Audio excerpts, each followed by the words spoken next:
नमस्कार दोस्तों, स्वागत है आपका एक नए वीडियो में। अभी एक बहुत ही अच्छा न्यूज़ सभी आयुष के बच्चों के लिए है। तो आप अगर आयुर्वेदा, यूनानी, होम्योपैथी में पढ़ रहे हैं तो आपके लिए बहुत ही अच्छा इन्फॉर्मेशन है, ये आपको ज़रूर देखना चाहिए। जो आयुष के जो सचिव हैं, उन्होंने कहा है कि आयुष को आधुनिक चिकित्सा के साथ अगर हम मिला रहे हैं तो उसका बहुत ही अच्छा महत्वपूर्ण परिणाम सामने आ रहे हैं। मतलब कि अगर हम एलोपैथी, होम्योपैथी, यूनानी को अगर हम मॉडर्न मेडिसिन के साथ इंटीग्रेट करके और मरीजों का इलाज कर रहे हैं, तो उसका बहुत ही अच्छा सफल इलाज हमें देखने को मिल रहा है। तो इसका साफ-साफ इशारा ये है कि हो सकता है कि मिक्सोपैथी के लिए आगे चल के इनके द्वारा आगे चल के जो है इम्प्लीमेंटेशन हो कि भारत में मिक्सोपैथी अलाउ किया जाए। हालाँकि इसके बारे में अभी और जानकारी आनी बाकी है, तो देखते हैं इसमें इन्होंने क्या कहा है। ये जो है ईटीवी भारत के द्वारा 11 अप्रैल 2024 को पब्लिश किया गया है, ठीक है? ईटीवी भारत के द्वारा और ईटीवी भारत से बात करते हुए आयुष के जो सचिव हैं, उन्होंने ही बताया कि जो है इंटीग्रेटेड मेडिसिन का अगर हम पूरी तरह से अच्छे से प्रयोग करें, तो उसका काफ़ी सफल इलाज पेशेंट में देखने को मिल रहा है। यहाँ पे आप पढ़ सकते हैं साफ-साफ कि ईटीवी भारत से बात करते हुए आयुष की जो सचिव हैं, जिनका नाम है वैद्य राजेश कोटेचा। तो वैद्य राजेश कोटेचा का कहना ये है कि चिकित्सा की यह प्रणाली भारत और विश्व स्तर पर महत्वपूर्ण महत्व रखती है और भारत की सांस्कृतिक और पारंपरिक प्रथाओं में गहराई से निहित है, जो इस देश की विरासत एक अभिन्न अंग बनाती है। ईटीवी भारत के लिए गौतम देवराय जो है उन्होंने ये रिपोर्ट दिया है और बाकी इसमें इन्होंने लिखा है कि मिक्सोपैथी पर लगातार चल रही बहस के बीच मतलब कि ये बहस तो बहुत दिनों से चल रहा है। हालाँकि इस पे मैंने एक वीडियो भी बनाया था जिसमें जो है पहले भी बताया गया था कि मिक्सोपैथी के क्या-क्या नुकसान हो सकते हैं, क्या-क्या नुकसान नहीं हो सकते। हालाँकि बहुत सारे स्टेट में जो है मिक्सोपैथी अलाउ भी किया गया था। अगर आपने उस वीडियो को नहीं देखा है तो आप जाकर ज़रूर देखिए कि किन-किन स्टेट में आयुष के द्वारा जो है अलाउ किया गया है मिक्सोपैथी प्रैक्टिस करना।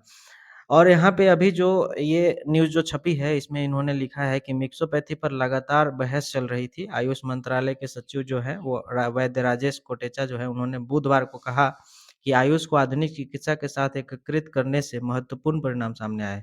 आयुष, आयुर्वेद, योग और प्राकृतिक चिकित्सा, यूनानी, सिद्ध और होम्योपैथी जैसी 6 भारतीय चिकित्सा प्रणालियों को संक्षिप्त रूप है।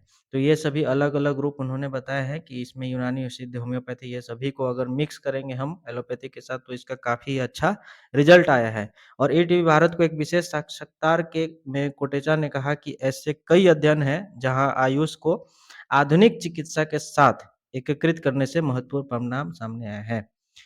और यह कहा जाना चाहिए कि आधुनिक चिकित्सा में अपने उपचार की सुरक्षा और प्रभावकारिता स्थापित करने के लिए कठोर वैज्ञानिक अनुसंधान और नैदानिक परीक्षण होते हैं, जिसका उनका मानना है कि आयुष में कमी है। तो ये हालाँकि मैंने आपको पहले भी बताया था पुराने वाले वीडियो में भी कि अगर मिक्सोपैथी करना है तो उसमें बहुत सारा रिसर्च होना चाहिए।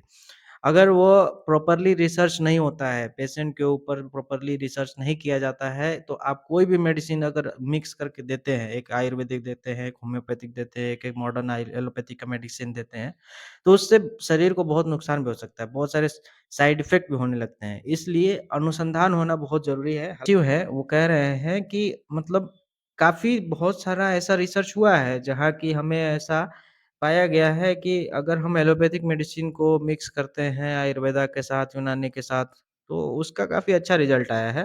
हालाँकि इसमें बहुत सारा अभी रिसर्च होना और ज़रूरी भी है। और उन्होंने कहा कि आयुष पद्धतियाँ आधुनिक चिकित्सा के पूरक हो सकती है, ठीक है? और चिकित्सा के एक अलग प्रणाली के रूप में बहुत अच्छी तरह से कार्य कर सकती है। उदाहरण के लिए उन्होंने बताया कि होम्योपैथी को कोविड-19 के दौरान आधुनिक चिकित्सा के साथ सहायक के रूप में इस्तेमाल किया गया, जिसके आशाजनक परिणाम सामने आए हैं। और कोटेचा ने कहा कि योग और ध्यान को तनाव के प्रबंधन, मानसिक कल्याण को बढ़ावा देने में उनको उनके संभावित लाभों के लिए पहचाना जाता है।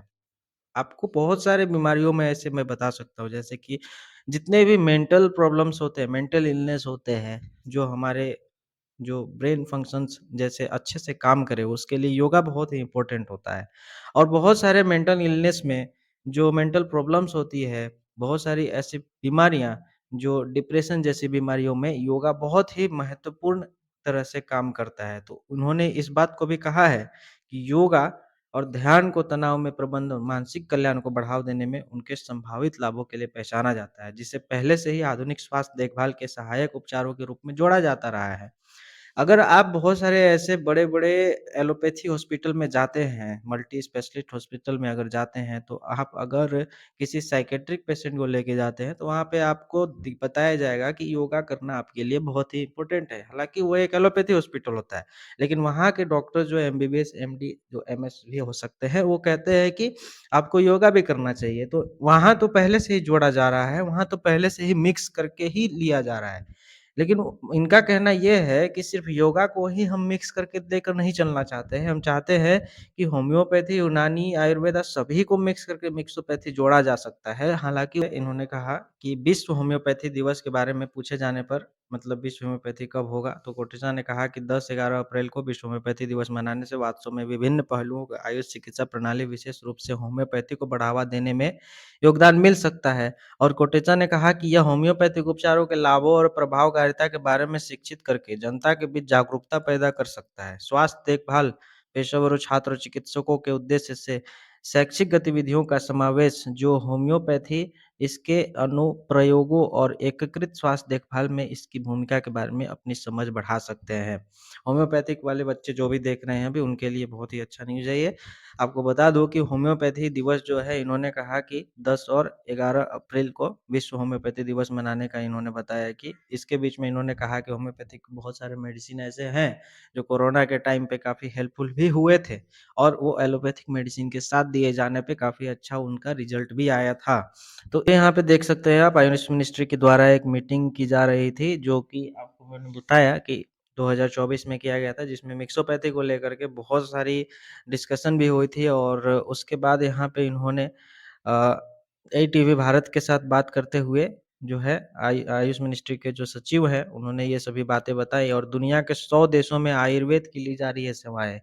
आपको बता दूँ कि भारत ही नहीं बल्कि भारत से बाहर 100 देशों में आयुर्वेद का सेवा लिया जा रहा है और इसमें इन्होंने ये भी बताया है कि भारत से निकलकर आयुर्वेद आज के समय में दुनिया के अलग-अलग हिस्सों में पहुँच जा चुका है। देश के कई आयुर्वेदिक चिकित्सा संस्थानों में उपचार के लिए बड़ी संख्या में विदेशी लोग आते हैं।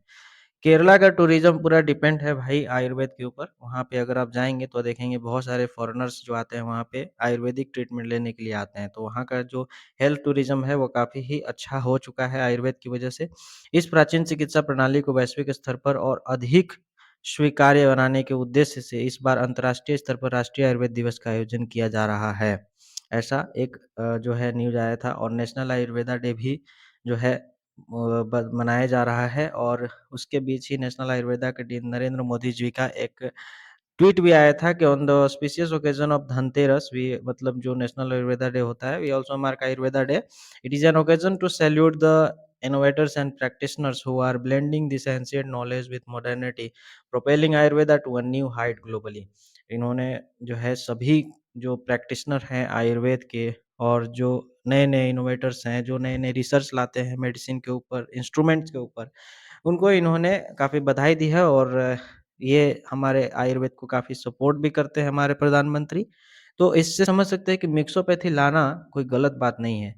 लेकिन लेकिन मिक्सोपैथी लाने से पहले हमें ये ध्यान देना होगा कि जो भी मेडिसिन हम यूज़ कर रहे हैं, उस पे बहुत ही अच्छे से अनुसंधान होना चाहिए। प्रॉपर रिसर्च होने के बाद ही उसको आयुर्वेद या होम्योपैथिक मेडिसिन के साथ एलोपैथी मेडिसिन को इंटीग्रेट करके प्रयोग किया जाना चाहिए। आपका क्या राय है इसके बारे में कमेंट बॉक्स में ज़रूर बताएँ और क्या मिक्सोपैथी लाना चाहिए कि नहीं लाना चाहिए, ये भी ज़रूर जानकारी दें। अगर आप इस चैनल में नए हैं तो चैनल को सब्सक्राइब ज़रूर कर लें, वीडियो पसंद आई तो वीडियो को लाइक ज़रूर करें। धन्यवाद।